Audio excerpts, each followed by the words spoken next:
Okay, now hey, hang on, wait 1 minute. I know, listen, horror channel, we just hit 10K, where we're talking about superhero movies now, but just hang on. Hey, before you click off this video and you go watch something else that's horror related, trust me on this review, okay? Now let's get into it. What's your favorite scary movie? Amen. We'll tear your soul apart. Well, Pennywise the ends you now.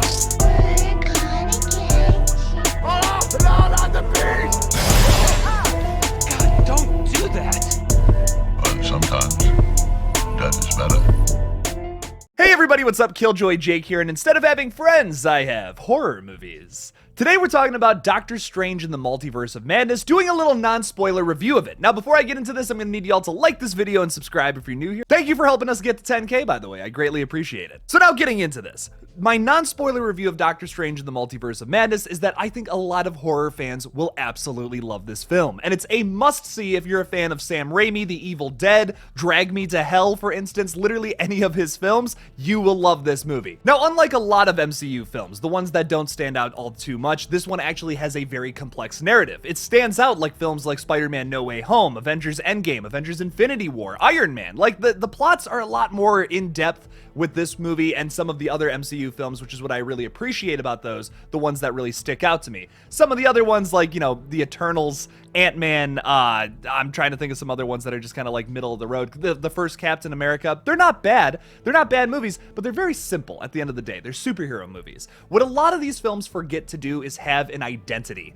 And that's something that I feel like is really well captured in this new Doctor Strange, as well as the last Spider-Man movie. A lot of Avengers Endgame had this too. But what's so important about these solo films, where it just focuses on one of the superheroes. Sure, we had some of the other characters in this film as well, but what was so important about this one to me that I think is why I loved it and why it brings me to the movies like this opposed to some of the other MCU films is you get this sense of identity with both Doctor Strange and Stephen Strange, which I know sounds like kind of weird. Like, it's like, oh, are you talking about like two different multiverse characters? No, I'm talking about the Doctor Strange from our dimension. I want to see the hero side of him, but I also want to see the personal side of the character as well. Something a lot of these movies forget to do. Recently, that has not been the case though with the MCU, which is why I've started to appreciate it a lot more. The first two Spider-Man movies in the MCU, for instance, I feel like are just like Iron Man 2.0 kind of movies. They're nothing like not super in-depth with the actual character. That first Iron Man movie and the latest Spider-Man movie share this like sense of getting to know the actual guy behind the mask, which is what's so important about these movies to me. It makes me care when they actually go into that final fight scene and may or may not come out of it alive. Like, that's what's so awesome about this film especially. I really got to know Stephen Strange a lot more. I got to know a lot more about how he's feeling about everything going on around him. How the effects of Avengers Infinity War and Endgame has now affected his life. We get to see that a little bit in this new Doctor Strange. It's really cool. I'm a sucker for good character development, and that's something we actually got here, opposed to a lot of older MCU movies. They've really put a fine point on that. Like, yes, we got the awesome superhero action, and we also got like some badass fight scenes and all that, but we got to know a lot more about Stephen Strange at the end of the day, more than anything from this film. Now, if you're a horror fan, you're also going to love Sam Raimi's touch with this. Oh my god, this feels nothing like any other MCU movie ever. It feels much more like an Evil Dead film or like Drag Me to Hell. There's moments throughout this movie that feel like everything Sam Raimi has done in the past, and in a lot of ways, it's almost like an overture of all of his work up until this point. Kind of like how Malignant was very similar to a lot of James Wan's past works. You felt like moments where it was like, oh, this is just like Saw, this is just like Dead Silence, this moment's just like Insidious. And you feel that with this one here. It feels like an overture of everything Sam Raimi has done, and for that, let alone, that's a great reason to see it, if no other reason. There's a moment in this film, which I won't spoil, but it's almost like one of these characters is being possessed by another character, and it's like, oh, that's very Evil Dead. And the way it's filmed too, you get like the camera running, the Raimi cam essentially, like running through the house in an MCU movie. Like, what? That's so cool. You also get a lot of very poignant crooked shots, which Raimi does to a T, to perfection, better than any other director in my opinion, or any cinematographer I should say more specifically. I think he just kills it with some of the camera angles. The musical score too is so relevant here. In a lot of MCU movies, it's just like thematic superhero music. You know, like there's the main Avengers theme, which that's iconic. But besides that, there's not too many of these movies that really play around with music all that well. This one though, oh man, there is some creepy ass horror movie music. There's even a fight scene that involves music, specific, like to a T specifically. They're literally fighting with music.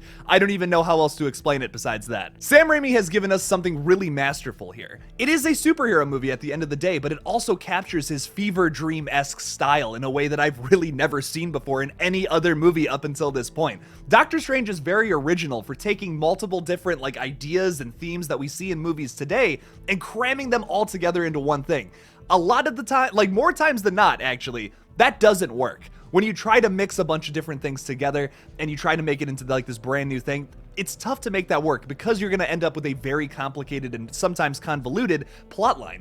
This movie, though, on the other hand, is Sam Raimi just absolutely going crazy in a very controlled manner. It's everything Sam Raimi wants in a film, but he controls it with a plotline that is sometimes a little clunky, but works for the most part. I really only had a few issues with the film, nothing I can really dive into without spoiling anything, but the biggest thing, which doesn't really give anything away, is yes, at some points it does feel a little clunky. You're gonna get that with a super ambitious movie with it like this, though, and I'm actually surprised it wasn't that big of a deal. Like, honestly, yes, there was points where it was like, that moved a little too fast, or that moved a little too slow, we could have sped that up a bit. One or two scenes that felt like that. A movie like this, I was expecting it to be even more chaotic and crazy. I was going into this expecting just a popcorn candy kind of movie, nothing that was super in-depth, but there's also this like moral question, this like certain standpoints that multiple people stand on, and both of the characters who are going against each other they kind of have an argument one way or the other. You can kind of see Wanda's perspective, for instance, of what she says about Doctor Strange.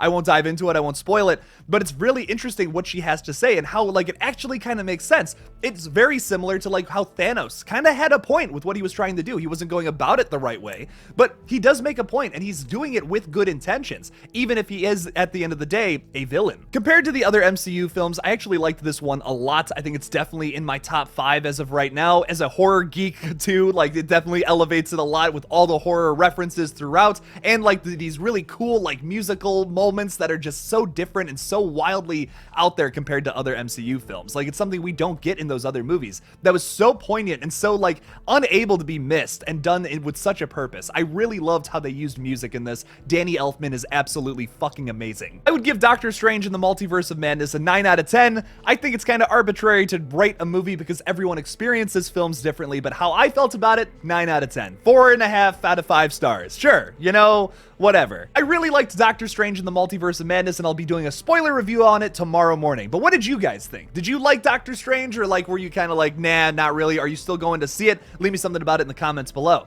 Thank you guys so much for watching this new video on Doctor Strange in the Multiverse of Madness. Don't forget to like this video and subscribe for more horror content. Or, you know, questionably superhero content. Sometimes I dive into that. I really liked the Batman too. I talked about that. Screw it, why not? If you want to support this page even further, you can check me out on Patreon or click that join button on my page and bam, you're a channel member. If you support me at the Ghostface tier, you get an extra video every single week, and if you support me at some of the other higher tiers, you get some extra other goodies every single week. So make sure to check that out. Thank you guys so much for watching again, and as always, don't forget to kill it out there, y'all.